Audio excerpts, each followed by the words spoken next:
अथ मंत्रपाठः।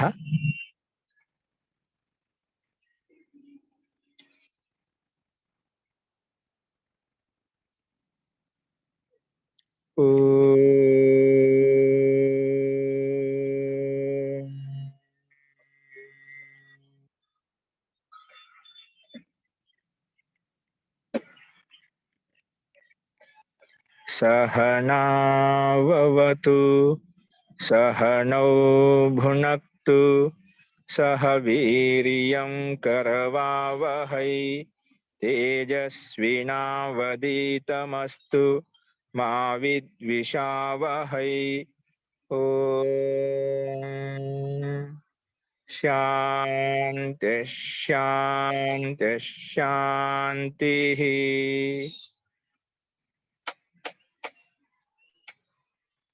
సర్వేభ్యో నమః. అందరికీ నమస్కారం అండి. నిన్న చెప్పిన పాఠంలో ఎవరికైనా సందేహాలు ఉన్నాయండి?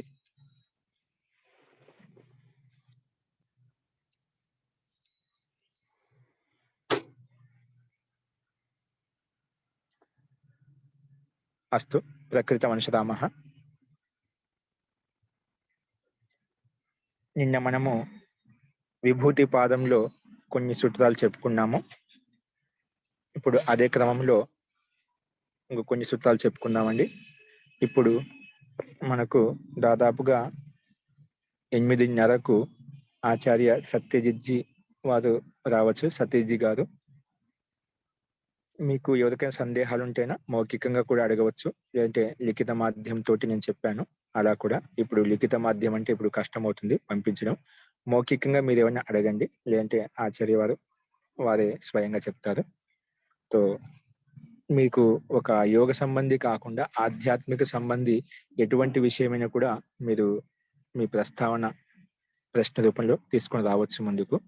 తో అనుకూలంగా ఉంటే సమయం అనుకూలిస్తేనా వారు చెప్పడానికి ప్రయత్నం చేస్తారు.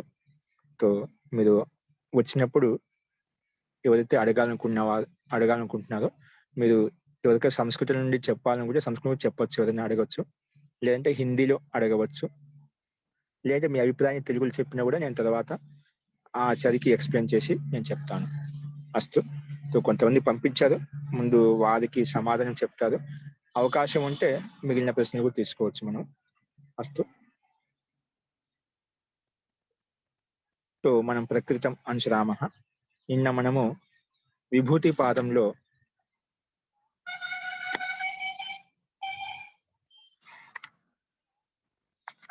25 సూత్రాలు చెప్పుకున్నాము. అంటే అష్టాంగ యోగాలను అభ్యసించడం వలన ఆ యోగ సాధకుడికి ఎటువంటి సిద్ధులు కలుగుతాయి అంటే ఆ విషయం మీద చూస్తున్నాము. నిన్న మనము సంయమం ద్వారా, అంటే ధారణ ధ్యాన సమాధి ద్వారా మనం ఏదైనా ఒక విషయం మీద లీనం చేసినప్పుడు భిన్న భిన్న అనుభూతులు కలుగుతాయని చెప్పి చూశాము. నిన్న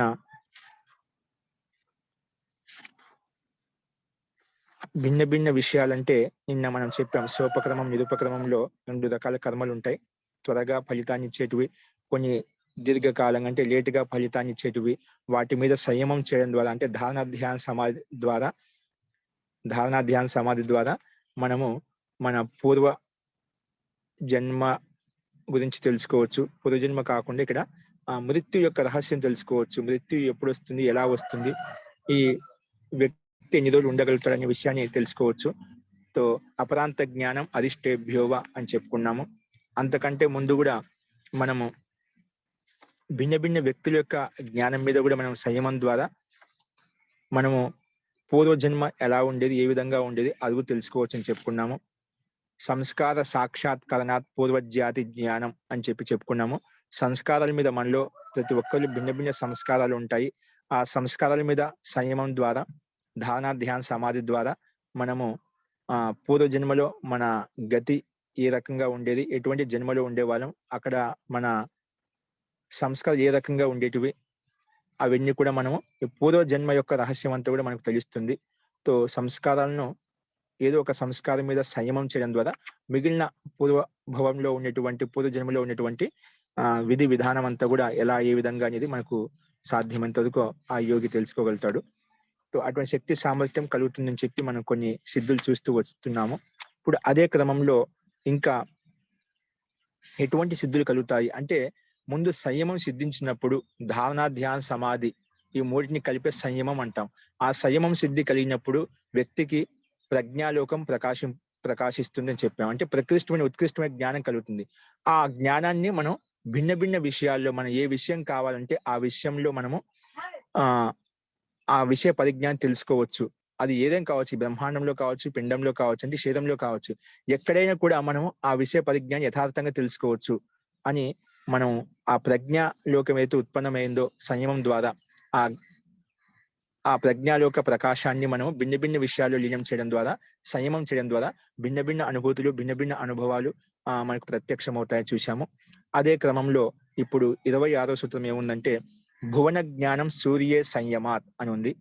భువన జ్ఞానం సూర్యే సంయమాత్ అంటే సూర్యుడి మీద సంయమం చేయడం ద్వారా, అంటే ధారణ, ధ్యాన, సమాధి చేయడం ద్వారా భువన జ్ఞానం అంటే 7 లోకాల యొక్క రహస్యం అంతా, ఇప్పుడు సూర్యుని యొక్క ప్రకాశం ఎంతవరకైతే ప్రకాశింపజేస్తుంది, కేవలం ఒక పృథ్వీ లోకమే కాకుండా అట్లా 7 లోకాల వరకు వీటి యొక్క ప్రకాశం ప్రకాశిస్తూ ఉంటుందన్నమాట. ఆ 7 లోకాల్లో ఉన్నటువంటి జ్ఞానం అంతా కూడా ద్విలోకం, అంతరిక్ష లోకము, అది ఇంకా ఎంతవరకు వ్యాపిస్తుందో అన్ని లోకాల గురించి మనకు ప్రత్యక్షమైన అనుభూతి కలుగుతుంది అని చెప్పి ఈ సూత్రం ద్వారా మనకు విస్తృతంగా చెప్పుకున్నాం మనం. కాబట్టి సూర్యుడి మీద సంయమించడం భువన జ్ఞానం అంటే 7 లోకాల యొక్క పరిజ్ఞానం యథార్థంగా మనకు తెలుస్తుంది. ఏ లోకంలో ఏ రకంగా ఉంటారు, ఎటువంటి మనుషులు ఉంటారు, ఎటువంటి దేవతలు ఉంటారు, వాళ్ళు ఏ స్థితిలో ఉంటారు, అక్కడ ఉండే రహస్యం ఏంటి అంటే పృథ్వీ యొక్క రహస్యం. ఇప్పుడు పృథ్వీ మీద మనం చూస్తున్నాం. అలాగే అన్య లోకాలు ఏ రకంగా ఉంటారు మనుషులు, వారి యొక్క గతివిధి ఏ రకంగా ఉంటుంది అనేది మనం విస్తృతంగా చెప్పుకున్నాం.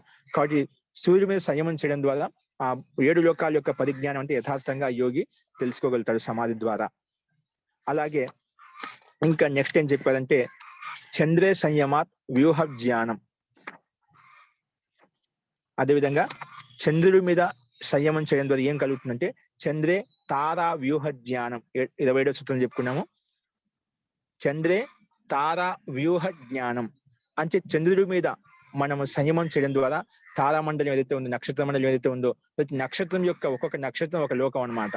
ఆ రకంగా ఆ నక్షత్రాల్లో ఉండే వ్యూహ జ్ఞాన రహస్యం అంతా కూడా మనకు తెలుసుకోవచ్చు అని చెప్పి ఇక్కడ ఈ సంయమం ద్వారా ఈ సిద్ధి కలుగుతుంది ఆ యోగికి అని చెప్పి చెప్పుకుంటున్నాము. అందుకే చంద్రే సంయమం కృత్వ తారానం వ్యూహం విజానీయాత్. ఆ చంద్రుడి మీద సంయమం చేసి తారామండలం యొక్క, నక్షత్ర మండలం యొక్క మొత్తం వ్యూహ రహస్యం అంటే ఏంటి, ఏ నక్షత్రం ఏ రకంగా ఉంది, ఏ గ్రహం ఏ రకంగా ఉంది, ఏ లోకంలో ఏ రకమైనటువంటి మానవులు, మనుషులు, ఆత్మలు ఉంటున్నాయి, ఏ రకంగా తిరుగుతున్నాయి అంటే ఆ తారా వ్యూహ సంరచన అంతా కూడా మనం తెలుసుకోవచ్చు. ఆ యోగికి అంత సామర్థ్యం, అటువంటి సిద్ధి కలుగుతుందని చెప్పి మనము ఈ సూత్రం ద్వారా మనకు, వ్యాస భాషం ద్వారా మనకు సూత్రం ద్వారా, పతంజలి సూత్రం ద్వారా మనకు స్పష్టమవుతుంది. కాబట్టి చంద్రుడి మీద సంయమం చేయడం ద్వారా తారామండలం యొక్క రహస్యం మనకు తెలుస్తుంది. అలాగే నెక్స్ట్ ధ్రువే తద్గతి జ్ఞానం. ధ్రువ నక్షత్రం మీద మనం సంయమం చేయడం ద్వారా ఆ ధ్రువ నక్షత్రం యొక్క గతి విధి ఎలాగ ఉంది, ఆ జ్ఞానం అంతా కూడా మనకు తెలుస్తుంది. ఆ గతి యొక్క రహస్యం అని తెలుస్తుంది చెప్పి ఇక్కడ మనకు ఈ సూత్రం ద్వారా కూడా మనకు స్పష్టంగా అర్థమవుతుంది. అంటే అక్కడ ఈ ధ్రువ నక్షత్రం మీద ఎటువంటి గతి అయితే ఉందో, అక్కడ ఉన్నటువంటి లోకంలో ఎటువంటి వ్యక్తులు ఉంటాయి, ఎటువంటి దేవతలు ఉంటారో అనే విషయం మీద మనం ప్రత్యక్షంగా ఆ యోగి తెలుసుకోగలుగుతాడు. అటువంటి శక్తి సామర్థ్యం ఆ యోగి కలుగుతుంది. అలాగే నెక్స్ట్ నాభి చక్రే కాయ వ్యూహ జ్ఞానం, అది కూడా చెప్పుకున్నాము. నాభి చక్రం అంటే ఒడ్డు ప్రదేశంలో సంయమం చేయడం ద్వారా కాయ వ్యూహ జ్ఞానం. కాయ అంటే శరీరం యొక్క సంరచన, శరీరం యొక్క గతివిధి ఏ విధంగా నడుస్తుందో, శరీరం యొక్క వృద్ధి ఏ విధంగా జరుగుతుందో ఆ విషయ పరిజ్ఞానం అంతా కూడా మనం తెలుసుకోవచ్చు అని చెప్పి మనకు ఇక్కడ ఈ సూత్రం ద్వారా తెలుస్తుంది. కాబట్టి కాయ వ్యూహ జ్ఞానం అంటే శరీరం యొక్క సంరచన అంతా కూడా మనకు ఈ నాభి చక్రంలో సంయమం చేయడం ద్వారా అది ప్రత్యక్షంగా ఆ యోగి తెలుసుకోగలుగుతాడని చెప్పి ఇక్కడ చూస్తున్నాము.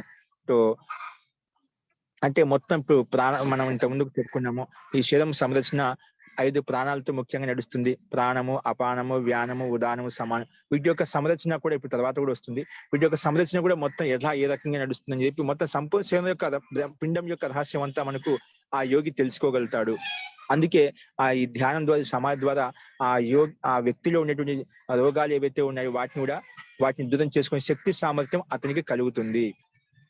సో అందుకే నాభి చక్రంలో సంయమం చేయడం ద్వారా, ధారణ, ధ్యాన, సమాధి చేయడం ద్వారా శరీరం యొక్క సంరచన మనకు తెలుస్తుంది అని చెప్పి ఇక్కడ చూశాము.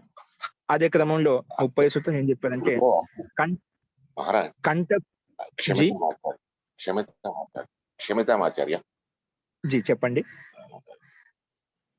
ఇక్కడ నాభి చక్రం అన్నారు కదా, అంటే నాభి వేరు చక్రం వేరు అవుతుంది కదా. ఆ చక్రం తాలూకా రూపాన్ని అంటే మణిపూర్మ 12 దళాలు అట్లాగా ఊహించుకోవాలన్నా, లేకపోతే సింపుల్ గా నాభి మీదే చేసుకుంటే సరిపోతుంది అనుకుంటారు? సింపుల్ నాభి అంటే నాభి ప్రదేశంలో దానికి అధో భాగంలో అక్కడ చక్రం లాంటి ఒక అర్థం చేసుకోవడానికి చక్ర శబ్దాన్ని ఉపయోగించి అష్ట చక్రాలు ఈ విధంగా చెప్తాము.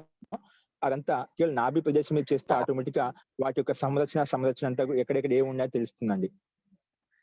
అంటే అక్కడ పర్వాలు ఉంటాయి. పర్వాలు అంటే గాంట్లు ఉంటాయి అన్నమాట. మన ఇప్పుడు మోకాల దగ్గర, మోచేయి దగ్గర ఎలా ఉంటాయో అక్కడ నాభి ప్రదేశంలో ఒక కేంద్ర స్థానం అన్నమాట. అంటే అన్ని తంతువులు, అన్ని నసనాడులు అని చూసి అక్కడ ఒక చోట కేంద్రీకృతం అవుతాయి అన్నమాట. ఒక ముఖ్య కేంద్ర బిందువు కాబట్టి అది ఒక చక్రం లాగా నీకు అనిపిస్తుంటుంది అంట. వాస్తవంగా చక్రాలు అంటూ ఏ ఉండవు శరీరంలో.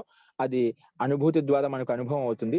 అంటే ఇవన్నీ మన శరీర సంరచనకు ప్రక్రియ తయారు చేయడానికి, గతి నడవటానికి అక్కడ ఉండే విధి విధానం ప్రక్రియ అంతే. అక్కడ చక్రం అంటూ మనకు నిజంగా బయటకు కనిపించే చక్రం లాగా అలాగే ఉండదు.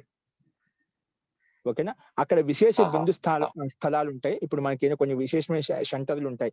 బయటకి ఎక్కడైనా గతి ప్రయాణం చేస్తున్నాం అనుకోండి, అక్కడ చాలా మధ్య మధ్య స్టాపులు ఉంటాయి. కానీ అందులో ఒక ముఖ్యమైన స్టాప్ ఉంటుందన్నమాట. అక్కడ అన్ని రకాలుగా అవైలబిలిటీ ఉంటుందంట, అన్ని రకాలుగా వ్యవస్థ ఉంటుందన్నమాట. అట్లా కొన్ని ముఖ్య స్థానాలు ఉంటాయి, ముఖ్య కేంద్ర బిందువులు ఉంటాయి. ఇప్పుడు అష్టచక్రాలు అవి ముఖ్యమైనమాట. ఆ రకంగా మనం చూసుకోవాలి. అక్కడ ఆ రకంగా ఉంటుంది. దాని చక్ర రూపంలో అక్కడ సంయమం చేయడం ద్వారా మనకు ఆ గతి విధి యొక్క జ్ఞానం తెలుస్తుంది అని చెప్పి మనకు అర్థమవుతుంది.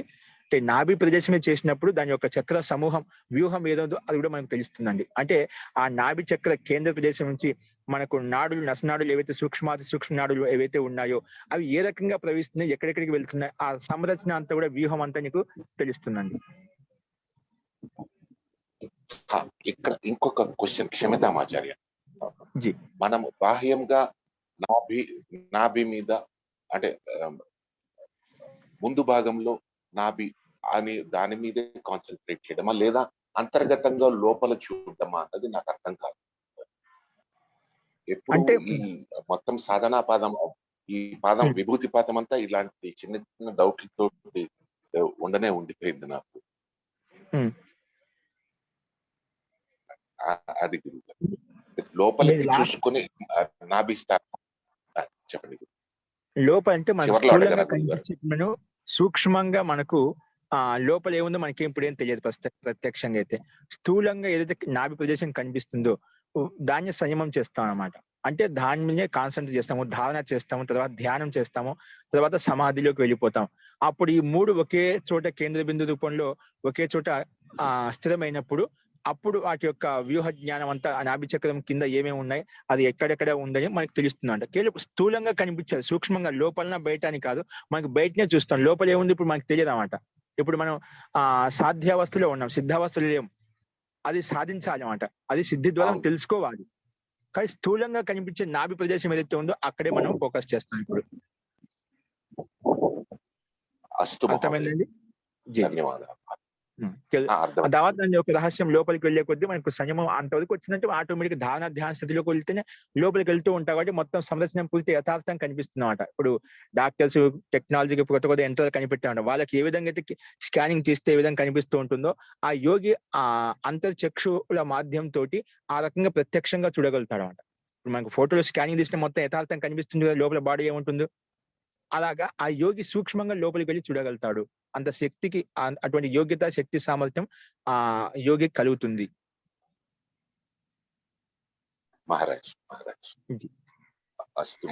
మహోదయ, ఒక్క చిన్న డౌట్ అంటే చక్రాసు ఇవన్నీ కూడా స్థూల శరీరంలో కాకుండా ప్రాణమయ శరీరంలో ఉంటాయి అని వినటం జరిగింది. స్థూల శరీరం, ప్రాణమయ శరీరం అంటే అవే. ప్రాణమయ శరీరం అంటే లోపల సూక్ష్మ శరీరం అన్నమాట, కారణ శరీరం అంటుంది దాన్ని. అవన్నీ అదే లోపలనే ఉంటాయి, మనకు అనుభవం ద్వారా ప్రత్యక్షం అవుతూ ఉంటాయి. మనం దీనికి వ్యాఖ్యానించడం ఎలా అని చెప్పడం కష్టం అనమాట. అది ప్రతి అనుభవంతోనే మనం చెప్పగలుగుతాం, కానీ దీని ఈ రకంగా ఉంటే చెప్పడం కష్టం అన్నమాట. అస్తు మహోదయ. ఓకే. ప్రాణమయ శరీరం అంటే ఏంది? ఏ రకంగా ఉంటుంది? అదే ఇప్పుడు మనకు భిన్న భిన్న స్థానాలు ఉన్నాయి. హృదయ ప్రదేశం అని చెప్పి, నాభి ప్రదేశం అని చెప్పి, మస్తిష్క లో కావచ్చు, బ్రుకుటి మధ్యంలో కావచ్చు, బ్రహ్మరంధ్రంలో కావచ్చు. అట్లా భిన్న భిన్న స్థానాల్లో మనము నాడుల మీద వెన్నెముక ద్వారా ఒకటి సూక్ష్మ నాడి నడుస్తూ ఉంటుందన్నమాట. వాటిని సంయమం చేయడం ద్వారా ఏమవుతుందంటే అక్కడ ఎక్కడ ఏ తంతు ఎక్కడ పనిచేస్తుంది మనకు యథార్థంగా తెలుస్తుందన్నమాట. అది ప్రాణమయ శరీరంలో పనిచేస్తుందా? ఇంకా స్థూల శరీరంలో పనిచేస్తుందా? స్థూలంగా కనిపించి మనకు ప్రత్యక్షం అవుతూనే ఉంది. సూక్ష్మంగా ఏవి ఏ రకంగా పనిచేస్తున్నాయని మనకు తెలుస్తూ ఉంటుందన్నమాట. అది అనుభూతి ద్వారా మనకు ప్రత్యక్షం అవుతుందన్నమాట. మాటలు చెప్పడం కంటే అది అస్తు. అనుభవ గమ్యమైనటువంటిది. కాబట్టి అక్కడే అర్థం చేసుకుంటే అది మనకు అస్తు. యథార్థంగా స్పష్టమవుతుందండి. ఓకేనా? అస్తు. సో అలాగే ఇక్కడ 30 సూత్రంలో కంఠకూపే క్షుతి పిపాస నివృత్తి. కంఠకూపం అంటే ఇది అంటే జిహ్వాకి కింది భాగంలో ఉంటుంది. ఇది ఏదో తంతువ మరి నాలుక కింది భాగంలో ఉంటుందన్నమాట. ఆ కంఠ అంటే జిహ్వాక కింది భాగంలో ఉంటుంది. ఏది? కంఠం అనేది. ఆ కంఠానికి కింది భాగంలో కూపం ఉంటుంది. అంటే కూపం లాంటి ఒక గడ్డలాగా ఉంటుంది. మనం చూసాం కంఠం కింద చాలా మందికి గడ్డలాగా ఒక గుంతలాగా ఉంటుందన్నమాట. అంటే ఆ కంఠ కూప స్థానంలో మనం సంయమం చేయడం ద్వారా క్షుతి పిపాస నివృత్తి అంటే ఆకలి దప్పికలు లాంటివి ఇవి చాలా మటుకు తగ్గించగలుగుతాడు యోగి. అందుకే చాలా కాలం ఇలా వాళ్ళు సంయమం చేసి కంఠ కూపం మీద సంయమం చేసి ఆకలి దప్పికలు లేకుండా ఎక్కువ దీర్ఘకాలం వరకు సమాధిలో కూర్చొని వాళ్ళు తపస్సు చేస్తూ ఉంటారన్నమాట. కాబట్టి అటువంటి శక్తి సామర్థ్యం ఆ యోగికి కలుగుతుంది. అంటే ఎక్కువ అవసరం లేదన్నమాట. సామాన్యంగా ప్రకృతిలో ఉండేటువంటి వాయువుని తీసుకుని వాళ్ళు అక్కడే ఉండగలిగి తపస్సు చేసుకుంటూ ఉంటారు. అంత ఆకలి దప్పిక అంత వేధించమన్నమాట. కాబట్టి అటువంటి శక్తి సామర్థ్యం గాలిలో ఉండే వాయుమండలంలో ఉండేటువంటి వాయువుని తీసుకుంటూ వాళ్ళు ఆ శక్తి సామర్థ్యం పెంచుకోవచ్చు. అటువంటి యోగ్యత కలుగుతుంది. అంటే సామాన్య వ్యక్తి కన్నా ఈ వ్యక్తికి ఇలా సంయమం చేయడం ద్వారా అవి ఆకలి దప్పికలు ఎక్కువగా వేధించవు. కాబట్టి కంఠకూపం మీద మనము సంయమం చేయడం ద్వారా క్షుతి పిపాస నివృత్తి అంటే ఆకలి దప్పికలను బాధించవు ఆ యోగిని. అందుకే దీర్ఘకాలంగా సమాధి స్థితిలో ఉండి యోగాభ్యాసం చేస్తూ ఉంటారన్నమాట. కాబట్టి ఈ రకంగా మనము చూశాము. ఇంకా చాలా ఉన్నాయి. అట్లా భిన్న భిన్న విషయాలు మనకి ఎందుకంటే అది ఎప్పుడు ప్రజ్ఞాలోకం సంయమం ద్వారా ప్రజ్ఞాలోకం ఉత్పన్నమైనప్పుడు అటువంటి యోగ్యత కలుగుతుంది. అంటే ఎక్కడ ఏ విషయంలో కావాలంటే మనసుని ఆ రకంగా ఆ విషయంలో లీనం చేయవచ్చు. అందుకే ముందు ఏదో ఒక విషయంలో మనము అభ్యాసం చేయాలి. అంటే మనసు నిలబెట్టే శక్తి సామర్థ్యం రావాలి. ఎక్కడైతే నిలబెట్టి ఒక విషయంలో ఒక స్థానంలో నిలబెట్టడం అలవాటు అయిందనుకోండి, మనకు అభ్యాసం అయిందనుకోండి, దానివల్ల కలిగేటువంటి ప్రజ్ఞాలోకం ఏదవుతుందో ఆ ప్రజ్ఞాలోకాన్ని బేస్ చేసుకొని ఆరాధన చేసుకొని ఎక్కడ కావాలంటే శరీరంలో కావచ్చు, పిండంలో కావచ్చు, బ్రహ్మాండంలో కావచ్చు, ఎక్కడ కావాలన్నా అక్కడ మన సంయమం ద్వారా ఆ విషయ పరిజ్ఞ యథార్థంగా తెలుసుకోవచ్చు. కాబట్టి ముందు ఏదో ఒక విషయం మనం సమాధి పాలనకు చెప్పుకున్నాం, సాధన పాలనకు చెప్పుకున్నాం, విభూతి పాలన కూడా అంతరంగ సాధనాల్లో కూడా ఏదో ఒక విషయం మీద లీనం చేసినప్పుడే ఇటువంటి ప్రజ్ఞాలోకం ఏర్పడుతుంది. అంటే ఆ యోగ్యత ఏర్పడుతుంది. అప్పుడు తస్య భూమిసి వినియోగ అని చెప్పి ముందు చెప్పుకున్నామంట. అంటే భిన్న భిన్న భూముల్లో భిన్న భిన్న విషయాల్లో మనము లీనం చేసుకోవచ్చు. కాబట్టి అటువంటి యోగ్యత సామర్థ్యం మనకు కలుగుతుంది అని చెప్పి మనం చూసాము. కాబట్టి ఈ రకంగా ప్రయత్నం చేయాలి. సో మిగిలినవి కూడా ఇంకా తర్వాత చూద్దామండి. సో ఇప్పుడు ఆచార్య రావడానికి మనకు దగ్గరలో అంటే దాదాపు సమయం అయ్యింది. కాబట్టి ఇప్పుడు ఆచార్య గురించి మీకు అందరికి తెలిసే ఉంటుంది. ఆచార్య వారు గుజరాత్ ప్రాంతంలో ఉంటారు. అక్కడ ఒక పెద్ద బృహత్ గురుకులం నడుస్తున్నామంటే చాలా ఏండ్ల నుంచి స్వామి సత్యపతి గారు వారు ప్రారంభించారు. ఇప్పుడు వాళ్ళ ప్రశిష్యులు అక్కడ ఉన్నారు. చాలా విశాలంగా ఉంది. అక్కడ ప్రతి నిత్యము యోగ శిబిరాలు నడుస్తూ ఉంటాయండి. అంటే యోగాభ్యాసం ఎలా చేయాలి, ధ్యాన శిబిరాలు అలాగా భిన్న భిన్నగా వర్షంలో అంటే సంవత్సరంలో దాదాపు 4-3 శిబిరాలు నడుస్తూ ఉంటాయండి. అంటే పెద్దవాళ్ళకు భిన్నంగా నడుస్తుంటాయి, యువకులకు భిన్నంగా నడుస్తుంటాయి, అంటే యువతులకు అంటే ఆడపిల్లలకు కూడా భిన్నంగా నడుస్తుంటాయి, స్టూడెంట్స్ కి భిన్నంగా నడుస్తుంటాయి. అంటే ఎవరికి ఇప్పుడు జనరేషన్ ఎవరికి ఏవైతే కావాలో అట్లా భిన్న భిన్న శిబిరాల మాధ్యంతో సాప్తాహిక శిబిరం నడుస్తుంది. అన్ని అక్కడే ఉంటాయి. సో అక్కడ వాళ్ళు శిబిరాల మాధ్యంతో చాలా మందికి అక్కడ ప్రచారం నడుస్తూ ఉంటుంది. తర్వాత ఆన్లైన్ లో కూడా ప్రతి నిత్యము ఉపన్యాసాలు నడుస్తూ ఉంటాయి. యూట్యూబ్ లో కూడా వస్తూ ఉంటాయి. అక్కడ హిందీలో నడుస్తూ ఉంటాయి, కొన్ని సంస్కృతంలో కూడా మధ్య మధ్యలో చెప్తూ ఉంటారు. అలాగా అట్లా శంకా సమాధానం కావచ్చు, ఏదైనా ఆధ్యాత్మిక విషయాలు కావచ్చు, ప్రతి విషయం మీద అక్కడ ఉపన్యాసాలు ప్రతి నిత్యం ఉదయం సాయంత్రం మధ్యాహ్నం అలా నడుస్తూ ఉంటాయి. అవి ఏ రోజు ఆ రోజు అప్లోడ్ అవుతూ ఉంటాయి. సో ఆధ్యాత్మిక విషయాలు మన వేదాలకు సంబంధించి దర్శనాలకు సంబంధించి విషయాలు నడుస్తూ ఉంటాయి. ఇప్పుడు ప్రత్యక్షంగా ఎప్పుడు వైశేషిక దర్శనం నడుస్తుంది. అలాగే భిన్న భిన్న దర్శనాలు అక్కడ చాలా మంది ఆచార్యులు ఉన్నారు. ఇంకా బ్రహ్మచారులు కూడా అక్కడ చదువుకుంటున్నారు. దాదాపు 30-40 మంది బ్రహ్మచారులు ఉంటారు, వానప్రస్థులు ఉంటారు, సన్యాసులు ఉంటారు. 4 వర్ణములు వారు అక్కడ ఉన్నారనమాట. బ్రహ్మచారులు, సన్యాసులు, గృహస్థులు, వానప్రస్థులు 4 ఆశ్రమ వర్ణాలు వారు అక్కడే ఉంటారు. అక్కడ బ్రహ్మచారులకు అక్కడ విద్యాబోధన అక్కడే ఉండి ఆవాస వ్యవస్థ మొత్తం నిశుల్కంగా ఉంటుంది. అక్కడే విద్యాభ్యాసం చేస్తూ ఉంటారు, తపస్సు చేస్తూ ఉంటారు. తర్వాత విద్యాభ్యాసం పూర్తి చేసుకున్న తర్వాత భిన్న భిన్న వాళ్ళ స్థలాలు ఎక్కడైతే వాళ్ళ లక్ష్యానుగుణంగా ఎక్కడైతే పని చేయాలనుకున్నారో వాళ్ళు అక్కడికి వెళ్ళిపోతూ ఉంటారు. మొత్తం ఆశ్రమ వ్యవస్థ నిశుల్కంగా నడుస్తూ ఉంటుంది. అందరూ వాళ్ళు అక్కడ చాలా మంది ఆచార్యులు ఇది నడిపిస్తున్నారు ఒక ట్రస్ట్ మాధ్యమంతో. అందులో ఈ ఆచార్య వారు ముఖ్యమైన వారే ముఖ్య సంస్థాపకులు ఇక్కడ మెయింటైన్ చేసేది. కాబట్టి ఇప్పుడు ఆచార్య వారు అక్కడే ఉండి మనకు బయట ప్రచారంలో వెళ్తూ ఉంటారు. ఇదే కాకుండా ఇంకొకటి రాజస్థాన్ లో అజ్మీర్ అంటే స్వామి దయానంద సరస్వతి గారు స్థాపించినటువంటి స్థలం ఉంది. అక్కడ ఋషి ఉద్యాన్, అక్కడ కూడా ఆచార్య వారు చూస్తూ ఉంటారండి. तो आचार्य वाరు మన మధ్యలో ఉపస్థితులే ఉన్నారు. तो आचार्य जी नमस्ते. आचार्य जी नमस्ते जी, नमस्ते नमस्ते.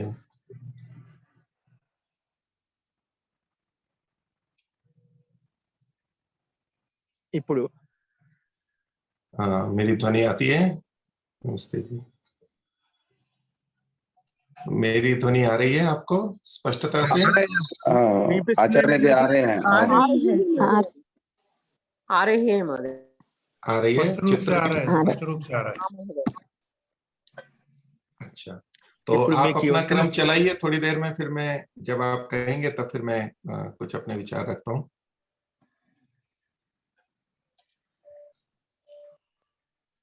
हाँ जी, आचार्य लोकेश जी बता दिया आचार्य जी, वो तो क्रम चले गया. आपकी प्रतीक्षा में थे हम लोग. तो कुछ अच्छा, लोग हाँ, मेरे को थोड़ा विलंब हुआ, मैं उधर से प्रवचन करके आ रहा था. तो जी बताइए क्या श्रोता लोग क्या सुनना चाहते हैं, उनका क्या इच्छा है? जी कुछ प्रश्न करेंगे आचार्य जी वो लोग. मैं अभी बता रहा हूँ. तो మీకు ఎవరికైనా సందేహాలు ఉంటే ఆచార్యని మీరు ప్రశ్న రక్షక్తే హే. మీరు ప్రశ్న అడగవచ్చు. మీకు కొంతమంది నాగమణి గారు, నన్ను డాక్టర్ విశాలాక్షి గారు, నా కల్పన గారు అడిగారు, ప్రశ్నలు రాసి పంపించారు. తో మీరు ప్రశ్న మీరు ఆచార్య దగ్గర ప్రస్తావన చేయొచ్చు అన్నమాట. తో ముందుగా ఎవరు అడుగుతున్నారండి? మహోదయ నేను అడుగుతున్నా. అడగండి, ఆచార్య వారిని అడగండి.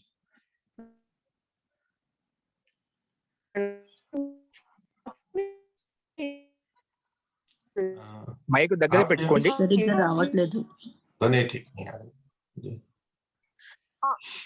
మహోదయ ఇప్పుడు వినిపిస్తుందా మహోదయ?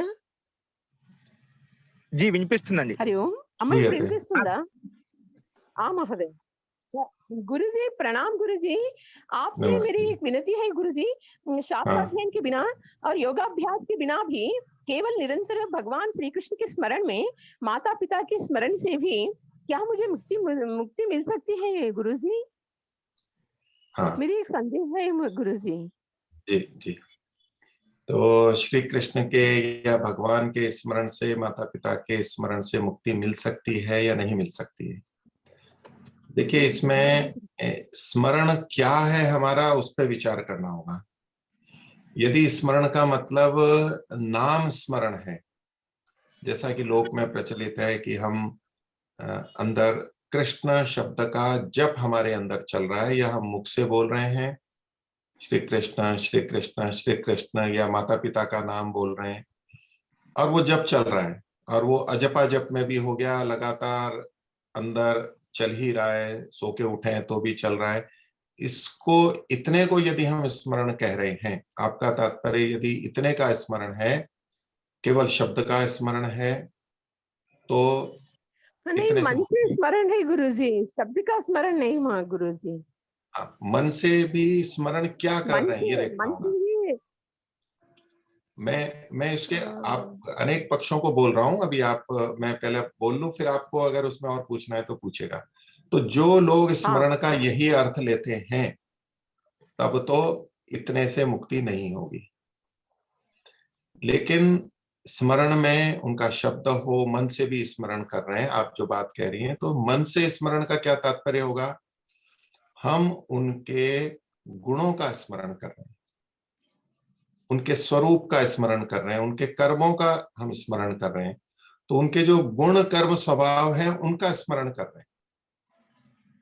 तो श्री कृष्ण अर्थात यदि आपका अभिप्राय भगवान से है या श्री कृष्ण जो राजा हुए थे उनसे है, और माता पिता से भी मैं लगाऊं कि जो मनुष्य हैं, माता पिता हमारे मनुष्य अभी मनुष्य हैं, तो मनुष्य कोई भी हो उसमें कुछ ना कुछ त्रुटियां हो सकती हैं। और हमारे माता पिता तो किन्हीं के माता पिता हमारे लिए मन में कृतज्ञता उनके लिए होनी चाहिए, लेकिन वो सर्वज्ञ है ऐसा हम नहीं कह सकते, वो त्रुटियों से रहित है ऐसा नहीं कह सकते। यदि हम माता पिता के स्मरण को मन से कर रहे हैं, उनके गुणकर्म स्वभाव को स्मरण कर रहे हैं, तो स्मरण में केवल गुणकर्म स्वभाव को याद करना ही नहीं होता, उसके अनुसार चलना भी होता है। तो जब हम उनके गुणकर्म स्वभाव के अनुसार चलने लगेंगे, और यदि हम ये माता पिता के साथ जोड़ते हैं, तो हमारे माता पिता बहुत सी गलत या तो विरुद्ध मुक्ति या ईश्वर प्राप्ति के विरुद्ध चीजों को भी करते हैं। अनेकों के माता पिता कई व्यसन भी करते हैं, झूठ भी बोलते हैं, छल कपट भी कर लेते हैं, राग द्वेष से युक्त भी होते हैं, पक्षपात कर लेते हैं। तो ऐसे में माता पिता का मन से ये स्मरण करते रहना और केवल कृतज्ञता का स्मरण करना और उनके गुणकर्म स्वभाव को भी विचार के लेकिन वैसा ही करने लग जाना, तो कभी मुक्ति नहीं होगी। उनके प्रति माता पिता का स्मरण ये है कि उन्होंने हमारे लिए जो हितकारी कर्म किए हैं, हमारा उपकार किया है, उसका स्मरण करना और उनके लिए अपना हमें भी कुछ करना है, जितना हम कर सकते हैं करना है। माता पिता से संबंधित इतना ही कर्तव्य है। श्री कृष्ण जो राजा हुए, महापुरुष हुए, वो भी मनुष्य थे। तो हम यदि परमात्मा का, जो निराकार परमात्मा है, उसका स्मरण यदि हम करते हैं, और कृष्ण का मतलब आपका वो निराकार परमपिता परमात्मा सृष्टि रचयिता से तात्पर्य है, तो उसके गुणकर्म स्वभाव का जब हम स्मरण करेंगे तो हम उसी से प्रभावित होंगे, हम उसी के अनुसार चलना चाहेंगे। वो न्यायकारी है तो हम न्यायकारी बनना चाहेंगे। केवल ये याद रखना कि परमात्मा या ईश्वर न्यायकारी है, इतने मात्र से भी मन से करने से मुक्ति नहीं होगी। वो न्यायकारी है, वो मेरा भी न्याय करता है, तो मैं भी न्याय करूं और मैं भी अच्छे ही कर्म करूं ताकि अच्छा फल मिले। बुरे कर्मों का फल से मैं बच नहीं सकता क्योंकि वो न्यायकारी है। मैं कोई क्षमा नहीं करेगा, मैं कहीं पूजा पाठ कर लूं, भेंट चढ़ा दूं, मेरे पाप कर्म धुल जाएंगे, ऐसा वो कभी भी नहीं सोचेगा जो ईश्वर को न्यायकारी स्मरण कर रहा है मन से। तो यदि परम पिता परमात्मा को ठीक ठीक जान करके उसके गुणकर्म स्वभाव का मन से स्मरण करते हुए वैसा ही जीवन अगर कोई जी रहा है, तो वो अवश्य मुक्ति को प्राप्त हो जाएगा, उसमें कोई संदेह नहीं है। तो मैं सोचता हूँ मेरा अभिप्राय आ गया होगा। अगर इसमें कुछ और आपको अस्पष्टता हो, पूछना हो तो पूछ सकते हैं। नहीं गुरुजी, स्पष्टता है गुरुजी, समझ में आ गई गुरुजी। ठीक है। नमस्कारः गुरु, नमस्कारः महोदय। नमस्ते। नमस्ते। My name is Nagalakshmi.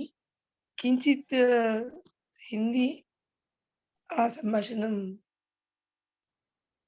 क्या करूं ठीक से नहीं आता। आपने अभी बताया था पेरेंट्स, माता पिता शुभ चिंतनम। आप తెలుగు వచ్చండి? తెలుగులో చెప్పండి. తల్లిదండ్రులు పిల్లలకి మేలు చేయాలి అన్నారు గురుగారు. అది ఎప్పుడూనా, ఎల్లప్పుడూనా, అప్పుడప్పుడునా అని అడుగుతున్నాను. మీ వాయిస్ కట్ అవుతుంది, కొంచెం అది మళ్ళీ స్పష్టత రాలేదండి. తల్లిదండ్రులు పిల్లలకి ఎప్పుడు మంచి చెప్తూ ఉండాలి, మంచి చేస్తూ ఉండాలి అని గురుగారు చెప్పారు కదండి ఇప్పుడు హిందీలో. అది ఎప్పుడూనా, అప్పుడప్పుడునా అని అడుగుతున్నాను మహోదయ. जी अच्छा जी, जो माता पिताओं को जो सेवा करने की जो बात कही है, वो सदा रहना चाहिए, बीच बीच में भी कुछ ऐसे कोई स्थगित होने पर भी चल सकता है क्या? हमेशा ऐसे भावना रखना चाहिए? सेवा नहीं महोदय, शुभ चिंतन। बच्चों के लिए शुभ चिंतन అప్పుడప్పుడు చేయాలా, ఎప్పుడైనా చేయవచ్చు, ఎప్పుడూ చేయవచ్చునా తల్లిదండ్రులు? जी बता रहे। हाँ, आप फिर से बताइए। ये माता पिता के प्रति शुभ चिंतन सदा चलना चाहिए या कभी छोड़ भी दें तो भी कोई बात हाँ, नहीं है, हाँ, ऐसा हाँ। प्रश्न है?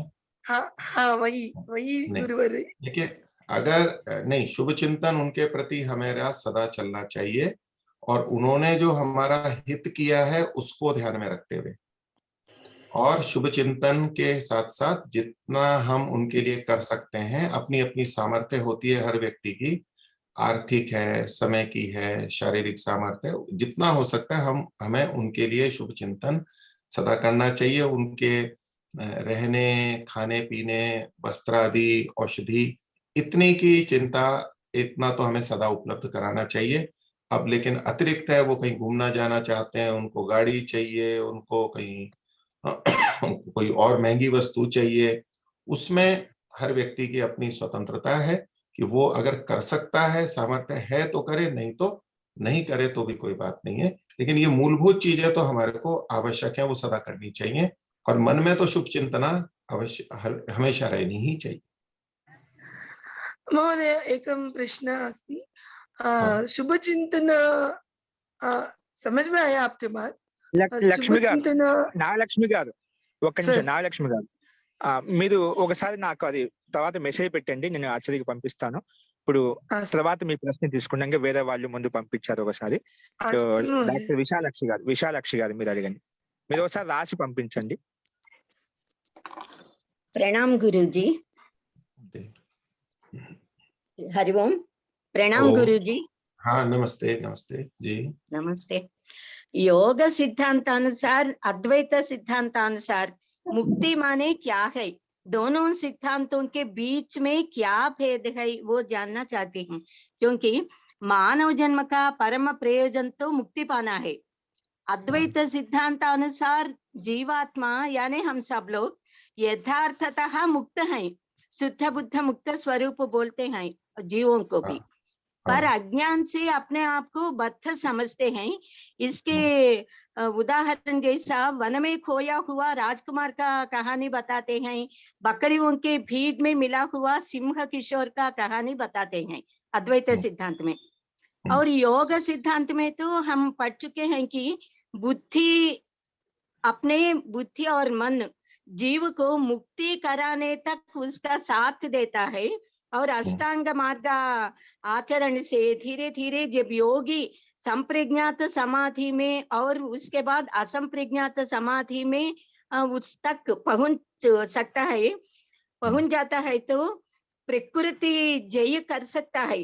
और जब प्रकृति जय आता है, प्रज्ञा, ज्ञान और मधुमती शक्ति, ज्योतिषमती शक्ति, ऐसा उसमें ऋतंभरस प्रज्ञा उत्पन्न होते बोलते ना, तो धीरे धीरे जब ये सब शक्तियों पाके भी मुक्ति पाना ही लक्ष्य, एकाग्र लक्ष्य रख के असंप्रज्ञात समाधि स्थिति को पहुंच जाता है, तो प्रकृति बंधनों से मुक्त हो जाता है, तो तब बुद्धि भी प्रकृति में लय हो जाता है, तो उसको पुनरावृत्ति रहित शाश्वत मुक्ति आ जाता है ना। तो डिफरेंस ये दोनों अद्वैत सिद्धांतानुसार और योग सिद्धांतानुसार और भेद क्या है मुक्ति के विषय में, विचार में? हाँ, देखिए, मुक्ति का शाब्दिक जो अर्थ है वो दोनों जगह समान है कि छूट जाना। और किससे छूट जाना? तो बंधन से, दुख से छूट जाना। तो बंधन और दुख से छूटना ये दोनों मानते हैं, लेकिन जो पूरी प्रक्रिया है, बुद्धि से छूटना, प्रकृति से छूटना, तो योग दर्शन में बुद्धि प्रकृति को हमारे से भिन्न स्वतंत्र सत्ता स्वीकार किया गया। वो भ्रांति नहीं है, बुद्धि वास्तव में है, प्रकृति वास्तव में है, और उसके साथ हमारा बंधन भी वास्तविक है। वो काल्पनिक नहीं है केवल कि हमने समझ लिया है, हमने समझ लिया है कि हमारा बंधन है, ऐसा नहीं, बंधन वास्तव में है हमारा। दुख हमने समझ लिया है, ऐसा नहीं है, दुख वास्तव में है। तो उस वास्तविक दुख और वास्तविक बंधन से हम छूटते हैं, प्रकृति के बंधन से छूटते हैं। ये मुक्ति है, ये योग दर्शन की बात ठीक है, ये स्वीकार्य है। अद्वैत में जब मुक्ति की बात आती है तो वहां कौन मुक्त हो रहा है, प्रश्न ये है। वहां ये कहा जाता है कि भी हमने बंधन सोच लिया है, वास्तव में बंधन नहीं है, हमें केवल ये सोचना है कि मैं राजकुमार हूं। तो ये तो आप भी जान ही चुकी हैं कि आप ब्रह्म हैं, या अन्य जो भी अद्वैत वाले हैं वो जान चुके हैं कि भाई हम ब्रह्म हैं। तो जब जान लिया है तो फिर मुक्ति हो जानी चाहिए। अब जान लिया है, मुक्ति हो गई, इतने मात्र से नहीं होता। मुक्ति सत्य ज्ञान और विवेक से होती है।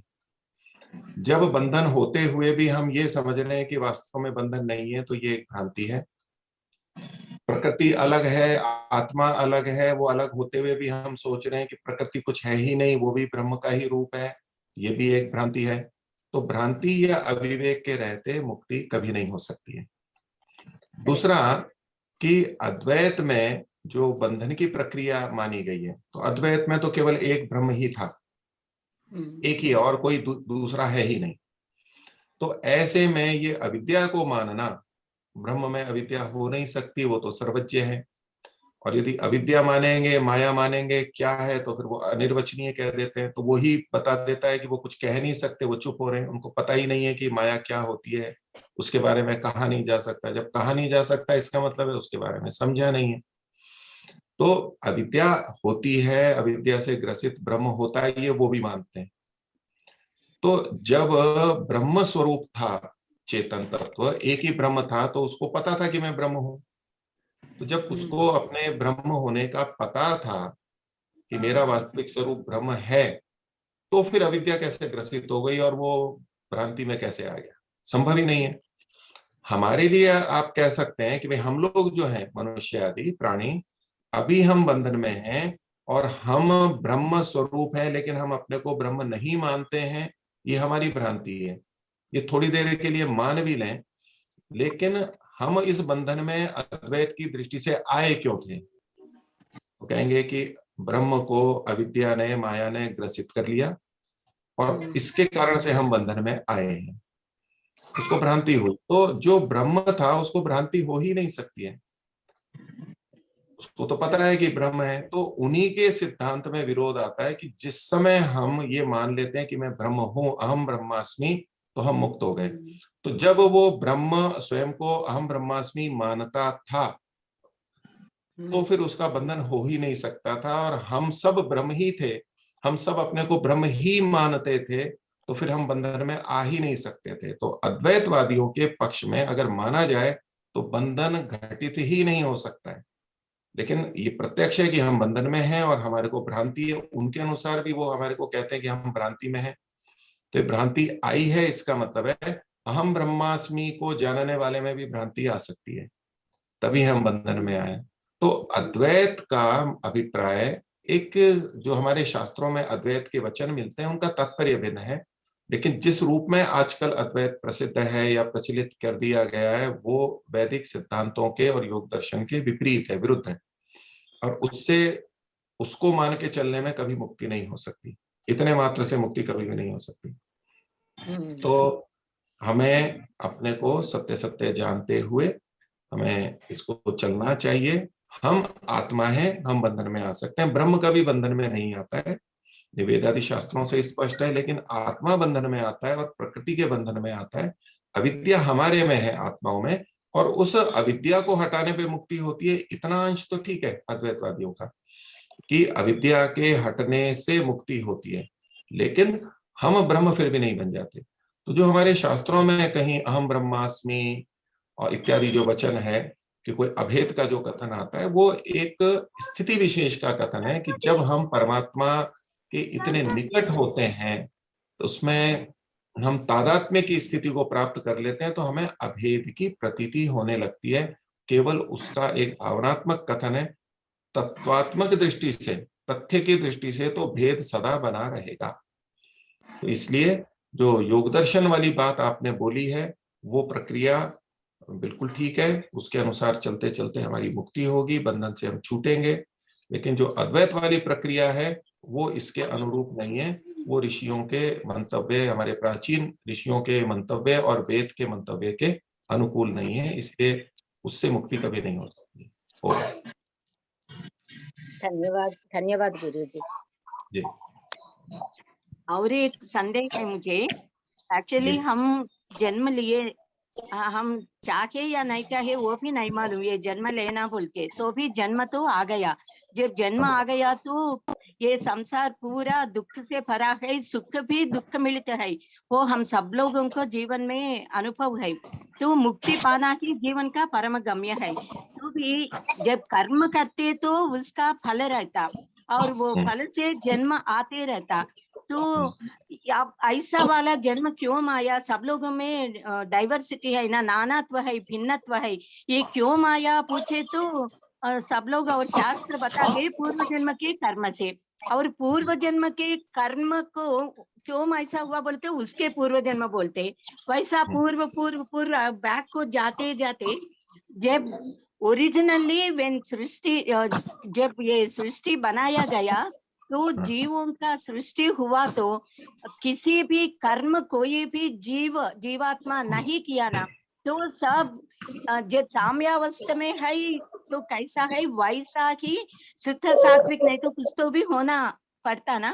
तो फर्स्ट टाइम जब पहले बार सृष्टि हुआ तो डिफरेंस कैसा हुआ, नानात्व क्यों आया, ये क्यों अच्छा है, ये क्यों बुरा है, वन वाई ये पर्सन इज वेरी हैप्पी, अगर कुछ नहीं है, ऐसा डाइवर्सिटी नानात्व क्यों आया, ये आप बताइए तो मैं कृतज्ञता प्रकट करता।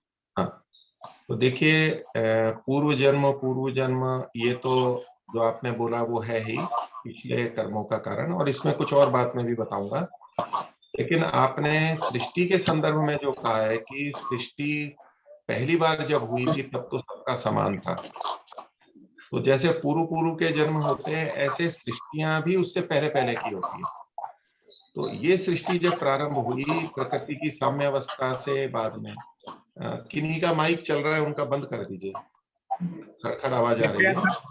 म्यूट में रखेंगे, म्यूट में कर अंदर म्यूट पे పెట్టుకోండి మీరు।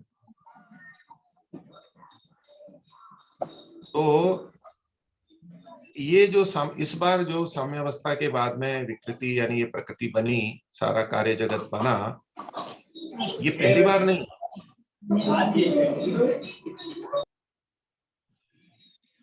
ये पहली बार नहीं है, ये इससे पहले भी प्रकृति बनी है, प्रलय हुआ, ये प्रवाह से अनादि है। उससे पहले भी सृष्टि थी, फिर प्रलय हुई, तो इसलिए केवल एक ही सृष्टि को लेकर के हम इस विषय पर निर्णय नहीं कर सकते और नहीं सोचना चाहिए। तो पहले पहले से चल रही है। लेकिन आपके प्रश्न पे मैं भी आता हूं कि ये भिन्नता क्यों है, हमारे में भिन्नता क्यों है।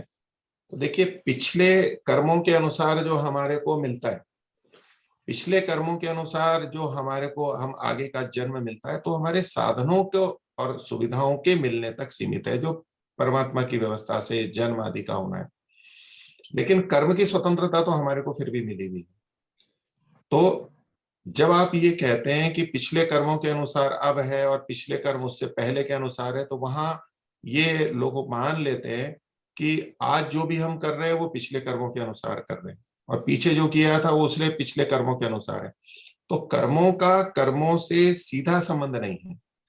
पिछले कर्मों के अनुसार हमें शरीर, परिवार और अन्य ये चीजें मिली, साधन मिले, लेकिन इस जन्म में जो हम कर्म कर रहे हैं वो पिछले कर्मों के कारण से नहीं कर रहे हैं, हम नए कर्म भी कर रहे हैं, हमें कर्म करने की स्वतंत्रता भी है।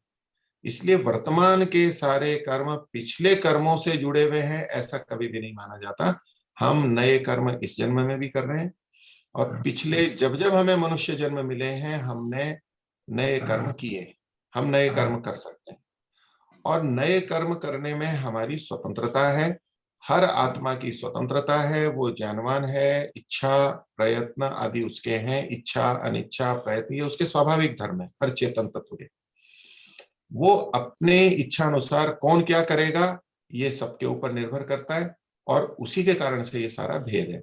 जब हमारे कर्मों में भेद है, जैसे आज भेद है, ऐसे ही जब प्रथम बार हमारे को अवसर मिलता है, यानी मुक्ति के बाद में जब हमें अवसर मिलता है, जबकि पिछले कर्म नहीं होते हैं, न पिछले संस्कार होते हैं, तो हम वहां पर जहां जहां स्थिति होती है ये हम स्वयं कर्मों का प्रारंभ करते हैं और उन कर्मों को करने से कर्माशय पाप पुण्य भी बनता है और संस्कार भी पड़ते हैं, वासना संस्कार पड़ता है, जो कि हमें आगे फिर उसी तरह के कर्म करने में प्रेरित करता है यदि वो सुखदायी हमें प्रतीत हुआ हो। और यदि हमें वो कर्म या अनुभव दुखदायी प्रतीत हुआ होगा तो उसका संस्कार रहता है, तो हम उस तरह के कर्मों को करने से बचते हैं या उनको हटाना चाहते हैं। तो लेकिन हम जो कर्म और करते हैं, जो अनुभव करते हैं, जो ज्ञान प्राप्त करते हैं, उसके अनुरूप हम आगे चलते हैं। लेकिन संस्कारों का भी ये अर्थ नहीं है कि जो संस्कार पीछे पड़ गए आगे हम उसी के अनुसार करेंगे। संस्कारों का भी हमारे ऊपर प्रभाव रहता है, लेकिन उन संस्कारों के रहते हुए भी, उस तरफ झुकाव रहते हुए भी हम वर्तमान में नए कर्म कर सकते हैं, नए कर्म कर सकते हैं और पिछले संस्कारों को क्षीण कर सकते हैं। इसलिए हम बाध्य नहीं है कि पिछले कर्माशय के कारण वही कर्म करेंगे या पिछले संस्कारों के कारण से वही कर्म करेंगे, इसमें हम बाध्य नहीं है। और यही हमारी भिन्नता का भी कारण है। पिछले कर्मों के कारण साधन की भिन्नता से भी कर्म की भिन्नता है, पिछले जन्मों के संस्कार के कारण भी हमारे कर्मों की भिन्नता है। वो होते हुए भी हमारे इच्छा प्रयत्न आदि की स्वतंत्रता के कारण भी हमारे कर्मों की भिन्नता है। और ये मूल में भिन्नता का कारण है कि हम स्वतंत्र हैं। परमात्मा मनुष्य जन्म में हमें स्वतंत्र करता है, ऐसे साधन देता है कि हम स्वतंत्रता से विचार कर सकते हैं और स्वतंत्रता से कर्म कर सकते हैं, स्वतंत्रता से बोल सकते हैं। इसी कारण से ये भिन्नता है। तो कुल मिला के इन सबका प्रभाव रहता है। तो प्रारंभ कैसे हुआ, उसका उत्तर ये कि हमारा स्वभाव है, हमें कर्म की स्वतंत्रता दी है और हम अपनी इच्छा, अनुभव और उसके अनुसार भिन्न भिन्न हम करते हैं, फिर आगे वो परंपरा चलती चली जाती है। धन्यवाद गुरुजी, धन्यवाद। हरिओम। कल्पना गाరు ఉన్నారండి? नमस्कार महोदय। नमस्ते। नमस्ते। ये संस्कार है हमारे पास, हमेशा संस्कार होता ही है। हाँ। हमारा ये जो ये संस्कार है हमेशा होता है। मेरा प्रश्न यही है, दो प्रश्न है मेरा। ये हमारा स्वतंत्रता ही हमको कभी-कभी नुकसान भी दे सकते हैं। हमारा जीवन शैली सन्मार्ग में रखने के लिए हमारा स्वतंत्रता भी एक बाधक हो जाता है। इसलिए हमारा ये सद्गुरु को चुनना और जीवन अच्छी तरह जीना भी बहुत जरूरी है। और मेरा एक प्रश्न यह है, आप महान लोग होता है ना, ये महान लोग का आशीर्वाद का फल क्या होता है सामान्य लोग, सामान्य जन में का, वो सामान्य जन का ऊपर ये महान लोग का आशीर्वाद, ये आशीर्वाद का महत्व क्या है, आप थोड़ा बता सकते हैं? हाँ, तो प्रश्न तो आपका दूसरा वाला ही है। पहले वाले में तो आपने जो बात कही है वो ठीक ही है कि स्वतंत्रता, हम अनेक बार स्वतंत्रता जब स्वच्छंदता में आ जाती है तो वो हानिकारक होती है, और अनेक बार परतंत्रता जो हमारे लिए हितकारी होती है तो वो अच्छी होती है। हम परतंत्रता को भी स्वीकार करते हैं। ये स्वतंत्रता और परतंत्रता के विषय पे आज भी मैं प्रवचन देकर के आया हूँ, ये कई श्रृंखला में चल रहा है, और आप विस्तार से इसमें जानना चाहते हैं तो वानप्रस्थ साधक आश्रम के YouTube चैनल पर आप स्वतंत्रता परतंत्रता वाला विषय लेंगे तो विस्तार से ये बहुत सारी बातें आपको वहां मिल जाएंगी। आपका दूसरा प्रश्न जो है कि आशीर्वाद, बड़ों का जो आशीर्वाद होता है महापुरुषों का, उसका क्या फल होता है। तो आशीर्वाद का अभिप्राय होता है अपनी इच्छा का कथन। जो महापुरुष हैं वो हमारे से क्या चाहते हैं, वो हमारे माता पिता हो सकते हैं, गुरुजन हो सकते हैं, तो वो हमारे से क्या चाहते हैं, क्या अपेक्षा रखते हैं, उसका कथन करते हैं। जब वो यूं कहते हैं, हम आशीर्वाद का मतलब लेते हैं, वो कहेंगे कि आप युग युग जिए, दीर्घायु हों, यशस्वी हों, तेजस्वी हों, धार्मिक हों, ऐसे हम जो प्राप्त करते हैं, वचन प्राप्त करते हैं, इसका मतलब है कि वो चाहते हैं कि हम ऐसे बने। तो उनके कथनों के से हम प्रभावित होते हैं क्योंकि वो हमारे आदरणीय होते हैं, पूज्य होते हैं, और उनका हमारे पे प्रभाव होता है। वो हमारे अंतर्मन में चीजें जाती हैं, हमारे संस्कारों में जाती हैं, और उसके अनुसार हम यदि प्रयत्न करते हैं, उस पर हम ध्यान देते हैं, तो वो हमारे लिए बहुत हितकारी होता है। यदि उनके आशीर्वाद को सुन करके भी हम अनसुना कर दें, कोई विचार नहीं करें, उस पर कोई व्यवहार नहीं करें, तो केवल उनका कथन हमारे लिए हितकारी नहीं होगा। और जो लोक में आशीर्वाद का है कि इन्होंने जो आशीर्वाद दे दिया बड़ों ने वो वैसा ही हो जाएगा, तो ये तो व्यवहार में आप देख सकते हैं, हम आज तक कितने आशीर्वाद प्राप्त कर चुके हैं। तो हम जब रुग्ण होते हैं तब हमारे बड़े हमारे को आशीर्वाद देते हैं, आप शीघ्र ठीक हो जाओ। अनेक बार हम शीघ्र ठीक नहीं होते। आपको नौकरी लग जाए, माता पिता चाहते हैं कमाएं अच्छा, और जो भी कुछ अच्छी चीजें हो सकती हैं उसके लिए वो हमारे को कहते ही रहते हैं, लेकिन हमारे जीवन में वो नहीं होता है। तो इसलिए ऐसा ये प्रत्यक्ष हम देख लेते हैं, कुछ बातें हो जाती है, कुछ बातें नहीं होती है, बहुत सारी बातें नहीं होती हैं। तो इसलिए केवल उनके कथन से सब कुछ ऐसा हो जाता हो, ये नहीं होता। हम इतने साल पराधीन रहे, महापुरुष उस पराधीनता को हटाने के लिए प्रयत्न करते थे, और महापुरुष तो ये चाहते हैं ना कि कोई भी पापी ना रहे, सब धर्मात्मा हो जाएं। जो बहुत उच्च स्तर के ऋषि हैं, सर्वे भवन्तु सुखिनः सर्वे सन्तु निरामया, वो तो इस भावना वाले हैं, ऐसी आशा करने वाले हैं, ऐसी कामना करने वाले हैं। उनका आशीर्वाद तो यही है, सब भद्र देखें, सबका कल्याण हो, इस आशा वाले हैं। लेकिन संसार में क्या ऐसा हो गया है? नहीं होता है। तो ये प्रत्यक्ष प्रमाण हमें ये बताता है कि आशीर्वाद से ऐसा अर्थ कभी नहीं लेना चाहिए कि उन्होंने कहा और वैसा का वैसा हो जाएगा। ऐसा होता तो इस संसार में कभी भी पाप नहीं होता। और यह हम कहें कि आज जो भी हो रहा है वो उनके आशीर्वाद के कारण हो रहा है, तो क्या वो उन्होंने गलत आशीर्वाद दिए थे तो संसार में अन्याय अत्याचार इतना है? ऐसा कभी भी नहीं है, वो तो अच्छा ही कहते थे। तो इसलिए आशीर्वाद इस रूप में कभी फलित नहीं होता है कि उन्होंने कहा और वैसा का वैसा हो जाएगा। उनकी इच्छा हमें पता लगती है, हम उससे प्रभावित होते हैं, हम उसके अनुसार आचरण करते हैं, और जितना जितना हमने श्रम पुरुषार्थ किया है उसका हमें लाभ मिलता है। पर एक मानसिक बल भी हमें मिलता है, आंतरिक बल हमें मिलता है कि देखो इनका आशीर्वाद हमारे साथ में है। प्रयत्न तो हम फिर भी कर रहे होते हैं कि, और जानते हैं कि बिना प्रयत्न पुरुषार्थ के हम सफल नहीं होंगे। हम प्रयत्न कर रहे होते हैं, लेकिन फिर भी हम कहते हैं जी आपका आशीर्वाद भी चाहिए हमें। तो जब वो इस कामना को, भावना को रखते हैं, तो एक आंतरिक बल हमें प्राप्त होता है। ये सब मेरे साथ है, इन बड़ों का सहयोग हमारे साथ में, ये हमें आंतरिक रूप से सहारा देता है। क्योंकि जब हम प्रयत्न करते हैं, अनेक बार निराशा की भावना आ जाती है, उत्साह कम हो जाता है, तो इनका आशीर्वाद हमें उत्साह देता है, हमें को संभाल के रखता है, निराशा की स्थिति में हमें उभारता है या निराशा में जाने नहीं देता है। ये इसके हमारे पे सुप्रभाव है, और उतने ही स्तर पे हमें लेना चाहिए। क्योंकि अगर हम ये कहेंगे कि उनके कहे हुए के अनुसार सब हो जाता है, तो फिर हमें कुछ भी नहीं करना होगा। और यदि हम ये मानते हैं कि नहीं, उन्होंने जो कहा है प्रयत्न तो हमें करना ही होगा, तो इसका सीधा अर्थ है कि उनके कहे हुए के अनुसार सब कुछ नहीं हो रहा है। और लोक में ऐसा कई जने मानते हैं कि ये सिर पे हाथ रख देंगे या ये बोल देंगे तो सब कुछ वैसा ही हो जाएगा, तो ऐसा नहीं होता है। धन्यवाद। प्रणामः आचार्य, नमो नमः। मेरा नाम मेरे जीवन में दो अद्वितीय व्यक्ति और दो महान व्यक्तियों को मैं मिलना चाहता था और मिलना चाहता हूँ भी। एक तो आप हैं और दूसरा तो आचार्य प्रद्युम्न जी। आज आचार्य लोकेश जी के कृपा से मैं आपसे बात कर सकता हूँ।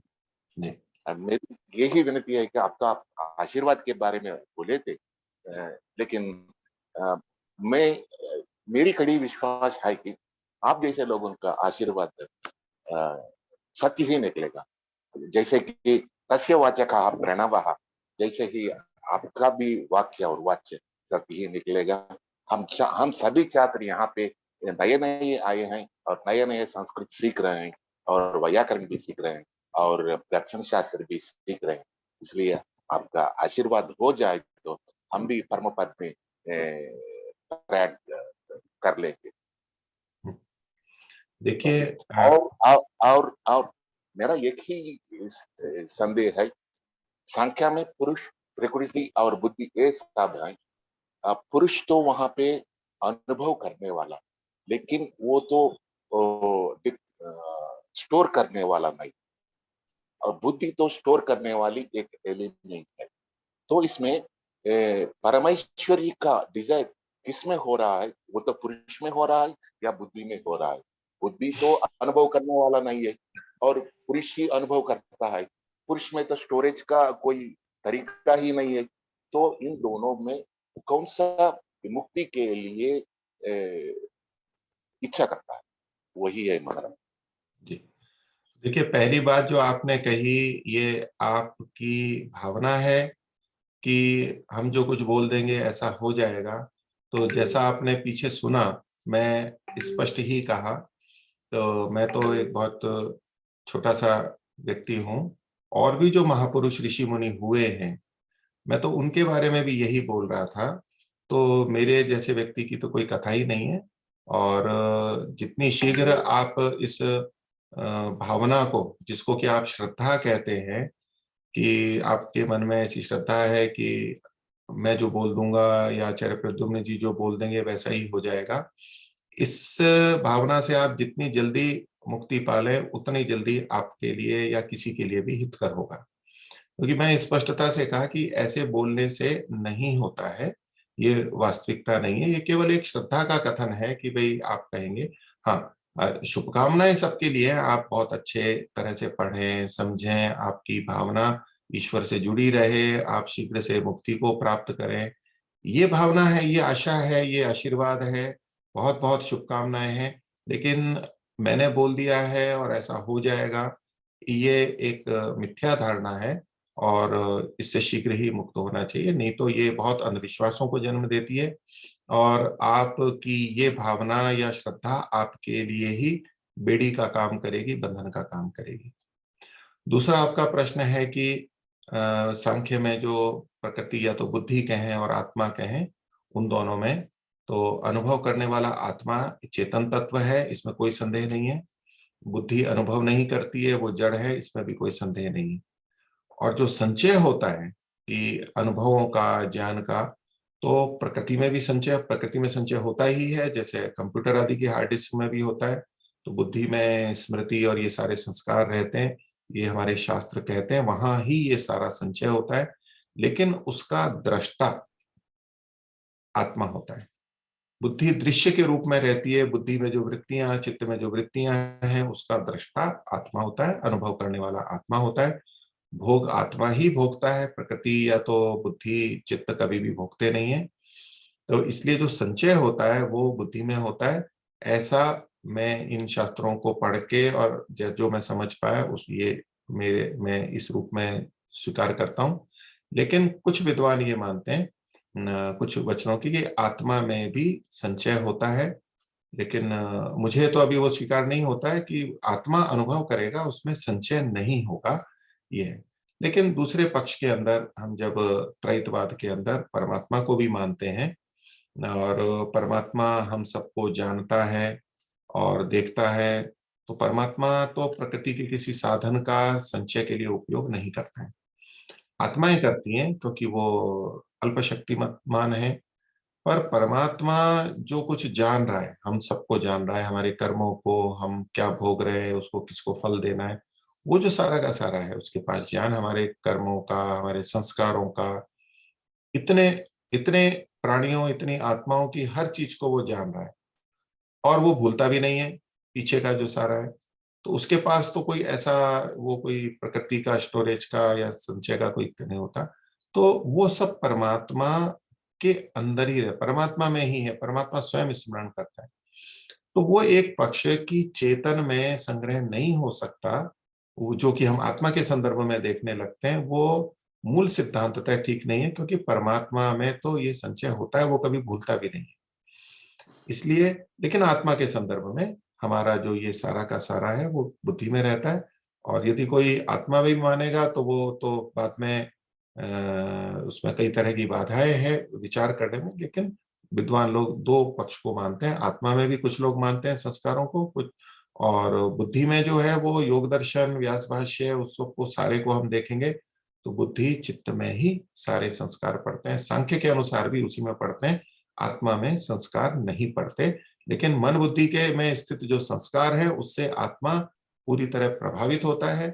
उसी के अनुसार उसकी फिर इच्छा, द्वेष, प्रयत्न आदि होते हैं, कर्म उसके अनुसार होते हैं, फिर उसका वो फल भी भोगता रहता है, बंधन भी उसी के कारण से होता है। तो उससे प्रभावित तो अत्यधिक होता है, बिना उसके प्रभाव के बद्धावस्था में नहीं रह पाता है। जीवन मुक्त संस्कारों को दग्धबीज किया हुआ व्यक्ति उनसे प्रभावित नहीं होगा, केवल एक अवस्था ये है, बाकी हम उन संस्कारों से प्रभावित होते हैं, दुष्प्रभावित होते हैं, और इसी से हमें ऊपर उठना है और ऐसा करके हम मुक्ति को प्राप्त करते हैं। हरि ओम महोदय।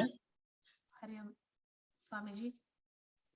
हरि ओम महोदय जी। अत्यंत भाग्यशाली है स्वामी जी, हम आज आपसे बात कर पा रहे हैं। आपके चरण कमलों में शत शत प्रणाम महोदया। हमारा दो संशय है महोदया। महिलाओं को वानप्रस्थ में स्पेशली जो महिलाएं हैं उनको ये ध्यान करने में थोड़ा कष्ट, बाधाएं रहते हैं। वानप्रस्थ में रहते हुए बहुत सारे बंधन रहते हैं, काम रोज में जो काम रहता है दिन में, उसकी वजह से बहुत बाधा होता है। तो इसके उसी टाइम में ध्यान में उनका एकाग्रता बहुत मुश्किल होता है, बहुत कष्ट रहता है ध्यान में फोकस करना। उसके लिए थोड़ा सूचना चाहिए। और एक ये बोलते हैं पुरुष जन्म जो है वो अत्यंत श्रेष्ठ है, वो सही है क्या? क्योंकि महिला होके ये सब करके ध्यान करना, मुक्ति पाना मुश्किल होता है। तो इसीलिए मुझे भी लगता है कि शायद पुरुष जन्म ही थोड़ा कठिनतर नहीं रहता है इसमें मुक्ति पाने के लिए। इसीलिए मैं सूचना चाहती हूँ महोदया। तो देखिए, जब यूं कहते हैं पुरुष जन्म बहुत श्रेष्ठ होता है, वहां अभिप्राय ये लेना चाहिए मनुष्य जन्म सर्वश्रेष्ठ है। और जो भी मनुष्य है, चाहे शरीर पुरुष का हो चाहे स्त्री का हो, वो मुक्ति का अधिकारी है, वो आत्मा मुक्ति का अधिकारी है, वो मुक्ति को प्राप्त कर सकता है। क्योंकि बुद्धि, इंद्रियां वो हमारी समान है। शारीरिक दृष्टि से कुछ भिन्नताएं हैं, लेकिन मुक्ति के लिए जो चीजें आवश्यक है वो हमारी समान है। मुक्ति का विषय चित्त बुद्धि से संबंधित है और वो सब चीजें दोनों को समान है। और हर मनुष्य शरीर को प्राप्त आत्मा किसी भी रंग का हो, किसी भी लिंग का हो, किसी भी भाषा का हो, वो मुक्ति को प्राप्त कर सकता है। उस दृष्टि से समानता है। आपने, चूंकि आप अपने उसमें कठिनाई अनुभव कर रही हैं, तो कठिनाई तो पुरुषों को भी आती है और महिलाओं को भी आती है। आपको ऐसा लगता है कि पुरुषों को कम कठिनाई आती होगी, और लेकिन बहुत सारी चीजें हैं जो महिलाओं में अधिक होती हैं। जैसे महिलाओं में स्नेह है, प्रेम है, श्रद्धा है, समर्पण है, ये भावनाएं अधिक होती हैं, पुरुषों में ये कम होती हैं। तो मुक्ति के लिए ये भी तो तत्व बहुत आवश्यक होते हैं। वो शारीरिक दृष्टि से कुछ भिन्नताएं हैं जो कि सहयोगी या बाधक आपको लग सकती हैं, उसका मैं निषेध नहीं कर रहा हूं। लेकिन महिलाओं को यदि कुछ चीजों में बाधा अनुभव होती है शारीरिक रूप से, तो भी मानसिक और भावनात्मक रूप से उनको कुछ चीजें बड़ी सहज मिली हुई हैं। वो बच्चों को जन्म देती हैं, बच्चों को पालती हैं। पुरुष उसको अनुभव नहीं कर सकता उस स्तर पे जो महिलाएं अनुभव करती है, माताएं अनुभव करती हैं। और इसके अंतर्गत जो आत्मा उस महिला शरीर में, स्त्री शरीर में इस अनुभव को कर रहा है, अगर वो उसका सही उपयोग ले तो ये मुक्ति में बहुत सहायक हो सकता है। लेकिन यदि वहां मोह में वो चली जाए, अविद्या में चली जाए, तो वो उसके लिए बहुत बाधक भी हो सकता है, बच्चों के प्रति अत्यधिक मोह आदि भी। तो ऐसा नहीं कह सकते कि पुरुष जन्म सर्वश्रेष्ठ है, दोनों ही मुक्ति को प्राप्त कर सकते हैं। पुरुषों में भी तो बहुत भिन्नताएं होती हैं और स्त्रियों में भी बहुत भिन्नताएं होती हैं। कितने पुरुषों के जीवन ऐसे होते हैं कि हम कहेंगे कि ये तो कुछ भी, मुक्ति क्या, सामान्य जीवन जीने के भी योग्य नहीं है।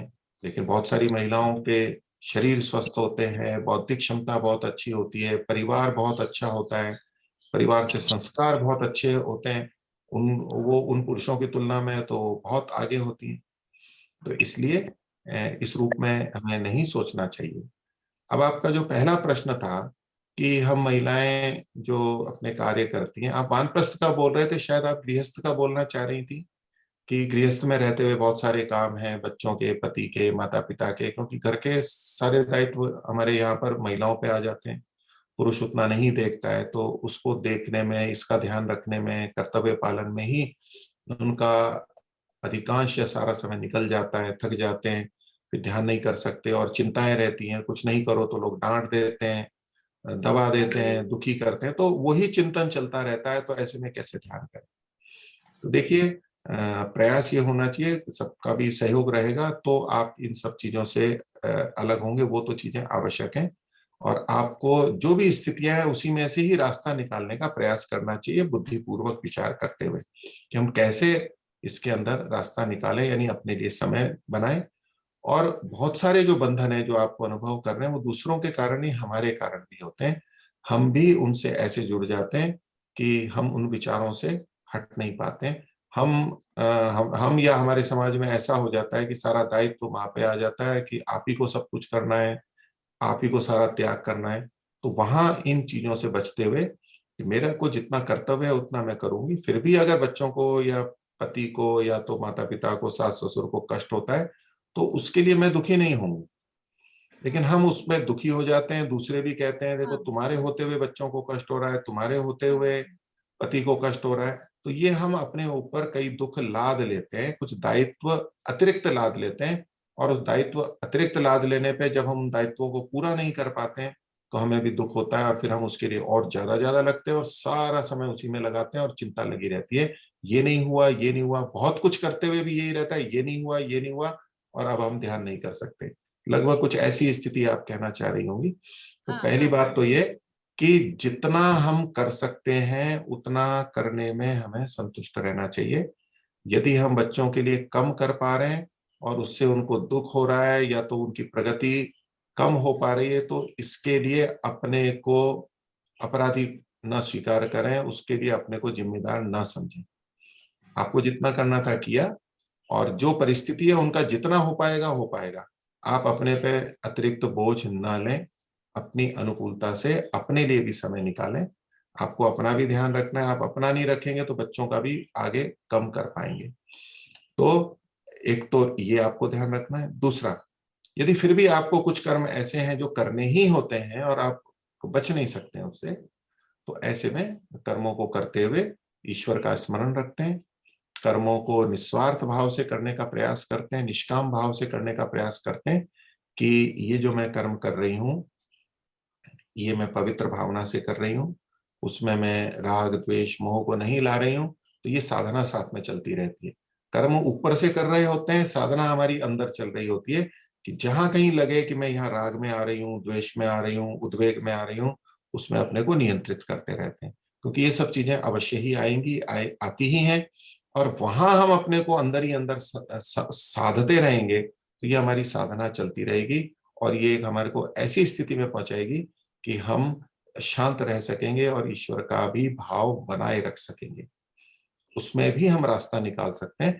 कठिन अवश्य होता है, लेकिन कई बार इतना कठिन है कि हम ये कर नहीं पा रहे तो कुछ देर के लिए, कुछ समय के लिए उस परिस्थिति से अपने को अलग करते हैं और कुछ दिनों के लिए विश्राम लेते हैं, कुछ एकांत में जाते हैं, अन्य जगह जाते हैं, तो हम थोड़ा सा सामान्य होते हैं और अपने को बल प्रदान करते हैं और आंतरिक रूप से सबल होकर के फिर हम परिवार में आते हैं।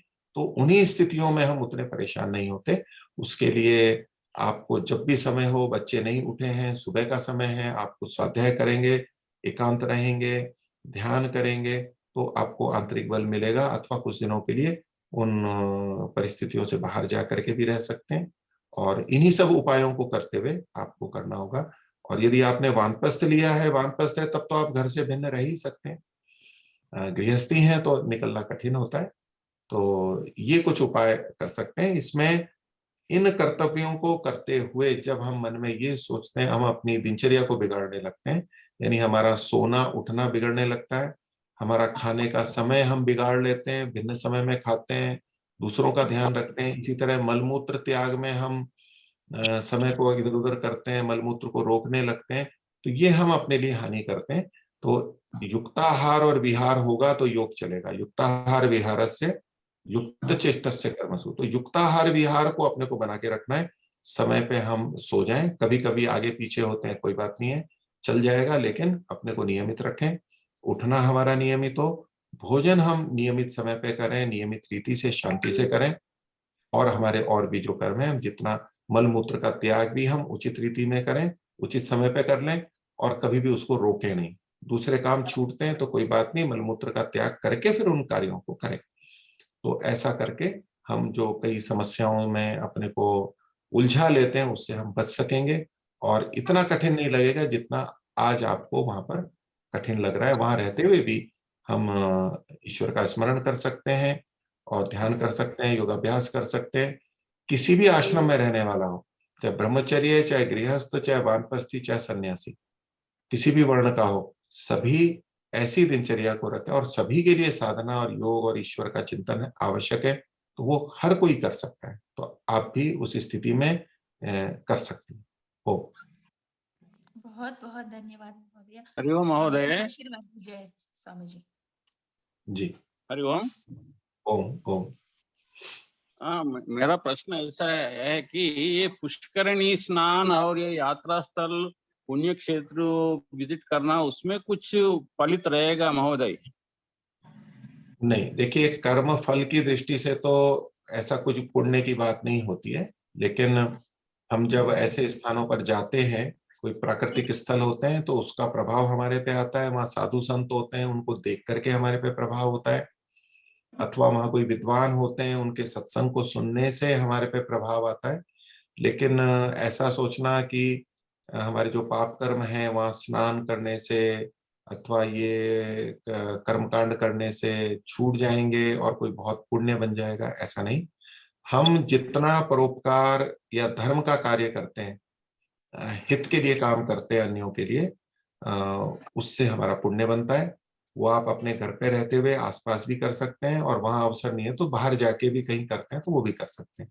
वो जितना करेंगे उससे हमारा फल बनेगा, यानी पुण्य बनेगा। और पाप कर्मों का फल है वो हम उसको भोगेंगे, वो तो हमें भोगना ही है, वो इन सब चीजों से समाप्त नहीं होता है। ओके, क्षम्यता माता, इसमें और एक क्वेश्चन। शक्तिपात, एक तो एक पात है शक्तिपात बोलते हैं, तो इसका क्या मूल्य है? हाँ, ये तो अभी अभी प्रचलित हो रहा है जी, समाज में, तो इसका क्या महत्व है आचार्य जी? हाँ, वो देखिए, हाँ, बोलिए बोलिए। मैं खत्म कर दिया। अच्छा, मैं फिनिश। ये जो शक्तिपात के लेकर के बहुत सारी चर्चाएं हैं, बहुत सारे ऐसे व्यक्ति हैं जो शक्तिपात करते हैं, तो कि उनकी कोई ऐसी विशेष शक्ति है जो दूसरे में डाल देते हैं, तो वो दूसरे भी उच्च स्थिति को प्राप्त कर लेते हैं। ऐसा हमें भी बहुत अच्छा लगता है, क्योंकि हम चाहते हैं कि वो सीधा मिल जाए तो हमारा बिना प्रयत्न के और बहुत आसानी से हम ऊंची स्थितियों में चले जाएंगे। लेकिन आपने देखिए, पूरा योग दर्शन जितना भी अभी पढ़ा है, आगे भी आप जो पढ़ेंगे, एक पाद आपका और बाकी है, सांख्य भी पढ़ेंगे, आप जो ऋषिकृत ग्रंथ पढ़ेंगे, वहां कहीं इस तरह के शक्तिपात की कोई बात नहीं है। ये जैसे कर्म हमारे अपने अपने होते हैं, पाप और पुण्य, वो एक दूसरे को नहीं हो सकते, ऐसे ही आध्यात्मिक रूप से जो हमने साधना की है वो हर व्यक्ति की अलग अलग होती है। हम उसको बता के समझा के सहयोग दे सकते हैं, लेकिन हमने जो साधना प्राप्त की है वो हम दूसरों में यूं डाल देंगे, ऐसा नहीं होता है। लेकिन कुछ प्रभाव ऐसे हमें दिखाई देते हैं, ऐसी घटनाएं हमारे को जीवन में मिल जाती हैं कि ऐसा हुआ और एकदम शक्तिपात हो गया और जीवन में परिवर्तन आ गया। तो वहां उसको मनोवैज्ञानिक प्रभाव समझना चाहिए, क्योंकि वो मान के बैठे हैं कि ऐसा बहुत कुछ परिवर्तन होगा। और कई बार व्यक्ति इतना परिपक्व हो चुका होता है अपनी अन्य साधनाओं को करते हुए कि बस थोड़ा सा विचार और प्रेरणा आने पे वो एकदम स्थिति बदल जाती है उसकी, वो उसके अपने कारण से होती है। तो वो एक केवल छोटा सा निमित्त बनता है।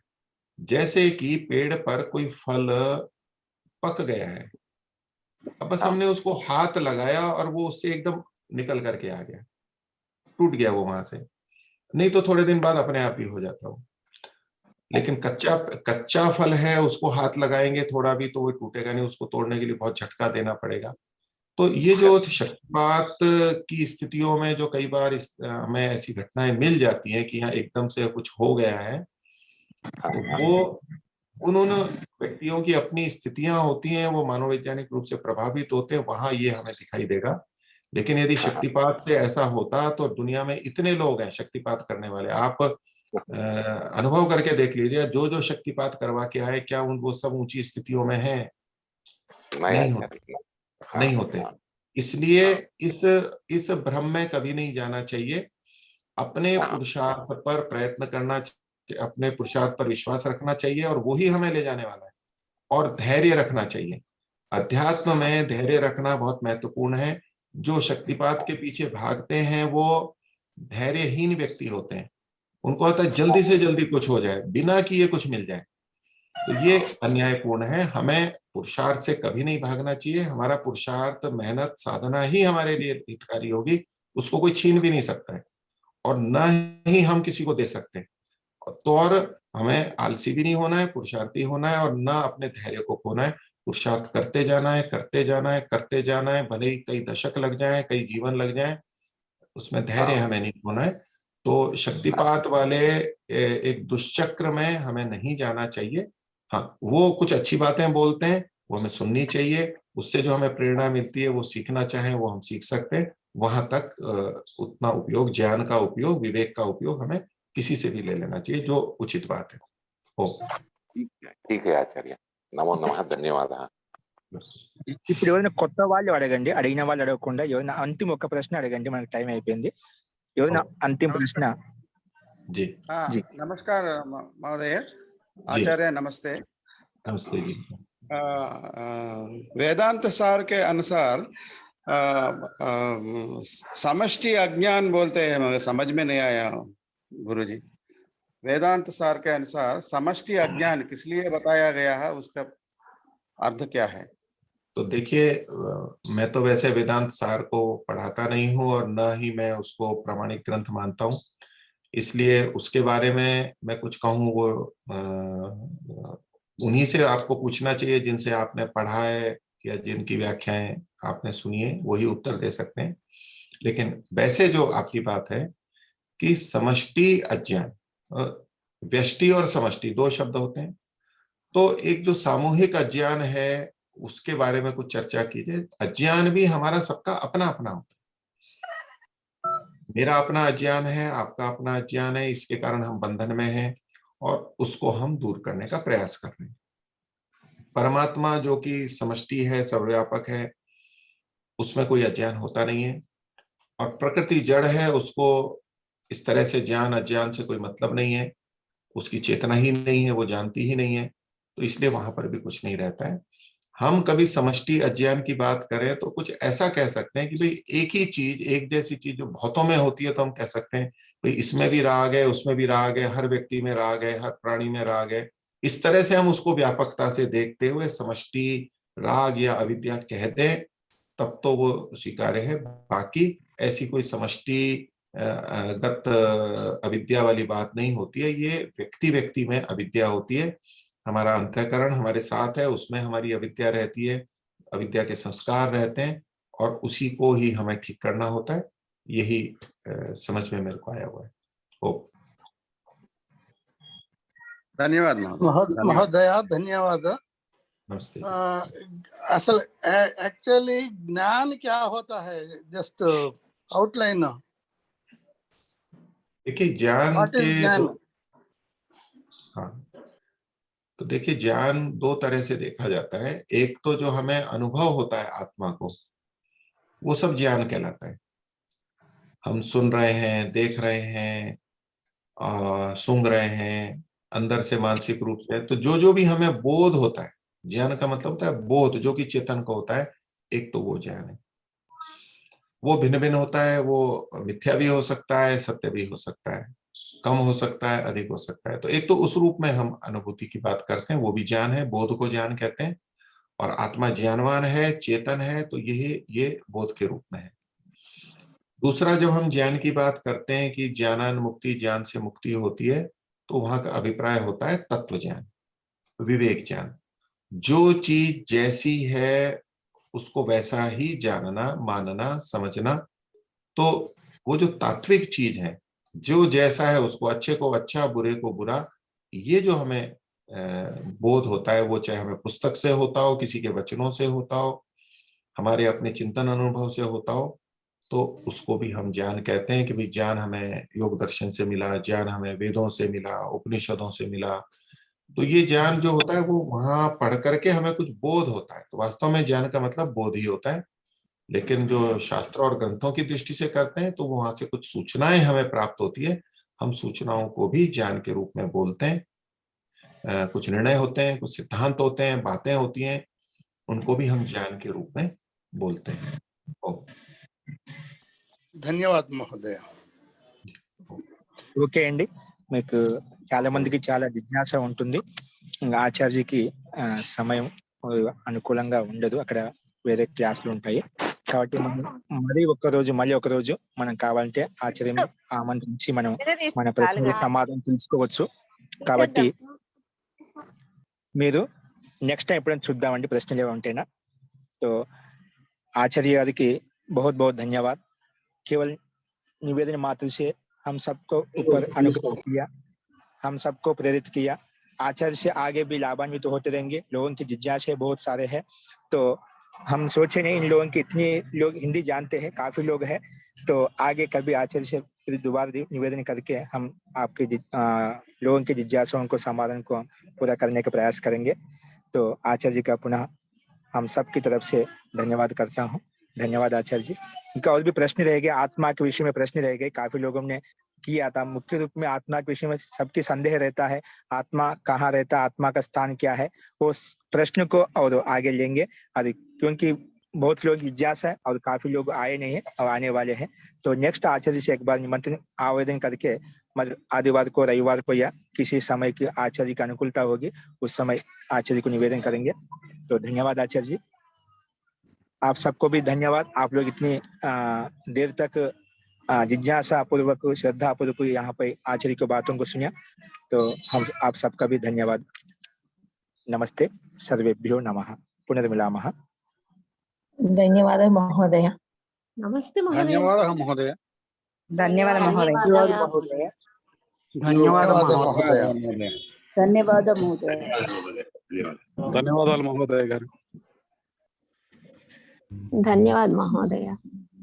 మహోదయ, గురువు గారు చెప్పినవి తెలుగులోకి చెప్పడానికి ఏమైనా అవకాశం ఉంటే తర్వాత తెలుగులో చెప్పరా? ఖచ్చితంగా నేను తర్వాత నీకు అనువాదం చేసి చెప్తా అండి. అనువాదం చేసి నేను అది మీకు ఎక్స్ప్లెయిన్ చేస్తాను. చెప్పేటువంటి ఒక రోజు ఎక్స్ప్లెయిన్ చేయండి. ఎందుకంటే నాకు అంత తెలియకపోవడం వల్ల మాకు అర్థం కాలేదు. నాకు చెప్తాను, ఖచ్చితంగా నేను అనువాదం చేసి చెప్తాను. ఆచార్య గారు అయితే ప్రశ్న చాలా ఉత్తమమైన ప్రశ్న, అందరికీ ఉపయోగకరమైనటువంటి ప్రశ్న సమాధానం ఇక్కడ వచ్చాయి కాబట్టి అవి నేను ఎక్స్ప్లెయిన్ చేసి చెప్తా అండి. ఓకేనా? మరి రేపు చెప్పుకుందామండి ఈ విషయాలను. అస్తు. ధన్యవాద మహోదయ. ధన్యవాదాలు. ధన్యవాదాలు మహోదయ. ధన్యవాదాలు మహోదయ. మహోదయ జీ చెప్పండి. అంటే ఇప్పుడు మేమందరం మీ దగ్గర నేర్చుకోగలుగుతున్నాము, అలాగా గురువు గారి ఆశ్రమంలో పిల్లలే నేర్చుకుంటున్నారు, మా అటువంటి వాళ్ళకి ఏమన్నా అవకాశం ఉందా మహోదయ? ఖచ్చితంగా అవకాశం ఉంటుందండి. ఖచ్చితంగా అవకాశం. చాలా విశాలమైనది క్షేత్రము, వానప్రస్థ సాధక ఆశ్రమం. మీరు యూట్యూబ్ లో సెర్చ్ చేసినా మీకు అది విశాలత కనిపిస్తుంది. కాబట్టి వెళ్ళొచ్చండి, ఎవరైనా వెళ్ళొచ్చు. వానప్రస్థ సాధక ఆశ్రమం అక్కడ విశాలంగా ఉంటుంది, అన్ని రూములు ఉంటాయి, అన్ని వ్యవస్థ ఉంటుంది, సువ్యవస్థితంగా ఉంటుందండి. చాలా విశాలంగా ఎవరైతే ఆత్మ సాధన చేయాలనుకుంటున్నారో వారికి అనుకూలమైనటువంటి వాతావరణం అక్కడ ఉంటుంది. కాబట్టి ఎవరైనా వెళ్ళవచ్చండి, ఉంటుందండి ఖచ్చితంగా. అస్తు అండి. పునర్మిలామః. సర్వేభ్యో నమః. అందరికీ నమస్కారం అండి. ధన్యవాదాలు.